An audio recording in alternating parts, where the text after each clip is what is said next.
Viral di media sosial kisah pemuda yang hadir di pemakaman sang ibu menggunakan baju tahanan. Pasalnya, video tersebut memperlihatkan momen sedih sekaligus mengharukan pemuda bernama Rulan Ginoga, 18. Ia baru saja kehilangan sang adik pada sebulan yang lalu. Dan kini ia harus kehilangan ibunda yang meninggal dunia. Rulan hadir ke rumah menggunakan baju tahanan berwarna orange dan didampingi oleh pihak kepolisian. Ia terlihat langsung menggunakan baju berwarna putih dan ikut menggendong jasad ibunya menuju keranda. Diduga ibunda Rulan Ginoga meninggal dunia akibat stres atas kasus yang menimpa anaknya itu. Rulan terjerat kasus pencabulan atas laporan dan tuntutan dari keluarga kekasihnya, sehingga ia harus mendekam di jeruji besi. Kejadian tersebut terjadi di daerah Bitung, Sulawesi Utara. Video tersebut diunggah akun TikTok @liaulia_ saat dikonfirmasi oleh Tribun Tanda Hubung Video.com pada Kamis, tanggal 6 Januari tahun 2022.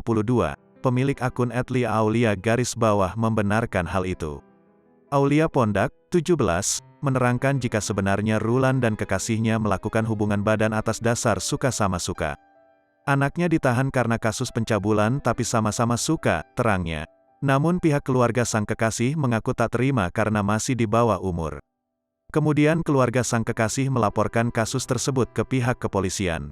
Mereka pacaran terus orang tua si ceweknya udah tahu kalau udah pernah berhubungan intim. Jelasnya, jadi orang tua si cewek gak terima karena masih di bawah umur, imbuhnya. Aulia juga menjelaskan, sebelum meninggal ibunda Rulan juga sempat menemui pihak keluarga kekasih Rulan.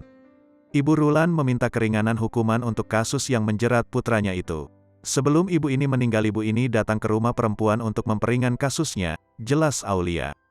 Namun pihak keluarga kekasih Rulan pun menolaknya. Tapi ditolak mentah-mentah oleh keluarga perempuan. Aulia juga berharap, semoga Rulan bisa mendapatkan keringanan hukuman saat sidang mendatang. Sementara ini belum masuk sidang, masih tahanan Polres Kak. Semoga ada keringanan hukuman, harap Aulia.